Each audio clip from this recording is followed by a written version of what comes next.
home and history has been one of the best things for historic preservation in Las Vegas in my time here, which is 25 years, because it kind of pulls people in with the idea that you're going to get a behind-the-scenes look at some cool historic properties, but gives people an opportunity to be educated beyond just looking at neat old architecture. Historic preservation has a great infrastructure in our city and in our state, but the community is essential. And if the community is not involved and the community is not engaged, the community is not interested, it's a system that can't work top-down only.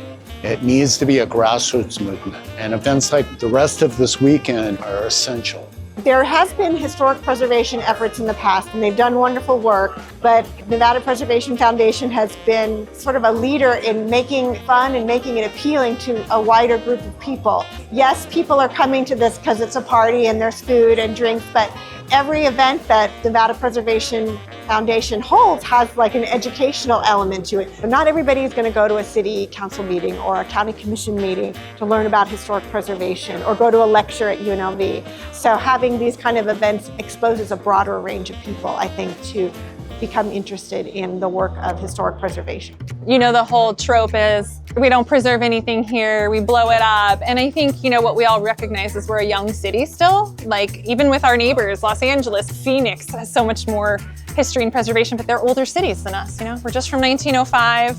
And even like I was sharing on my tour this morning, in 1968, there was not even 500,000 people here. So we're really kind of, I think, in the prime of our preservation journey. For us, historic preservation, because of our fast growth, if you don't stop and take a look back, you don't know who you are.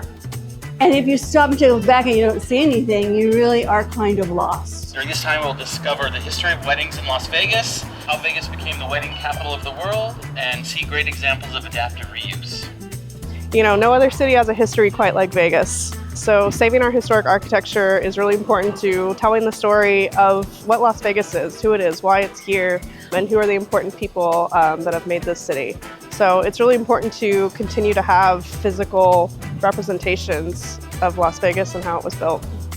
From working with Nevada Preservation Foundation, I have really discovered so much of the history of Las Vegas. I think historic preservation is really important to Las Vegas because it helps drive tourism, it preserves our cultural identity. So many times we've seen the destruction of some of our beautiful gems, and so it's really nice to be part of a group that's preserving our history. I love that. Especially to learn in the spaces that contributed to this history. So being able to tour a house like the Morelli House is incredibly important to see what a 1959 house would look like, and what took place in those spaces is really important to be able to see firsthand and to interact with. I am a history buff. I love history. And I especially love Nevada history. So being able to have front row tickets is just a thrill.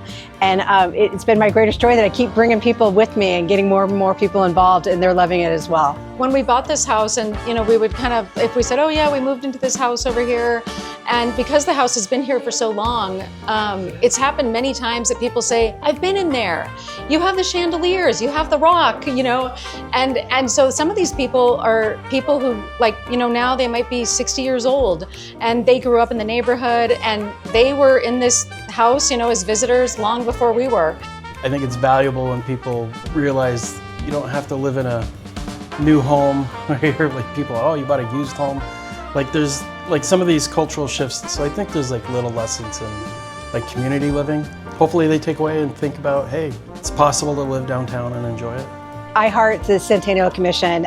Thank you so much for what you're doing.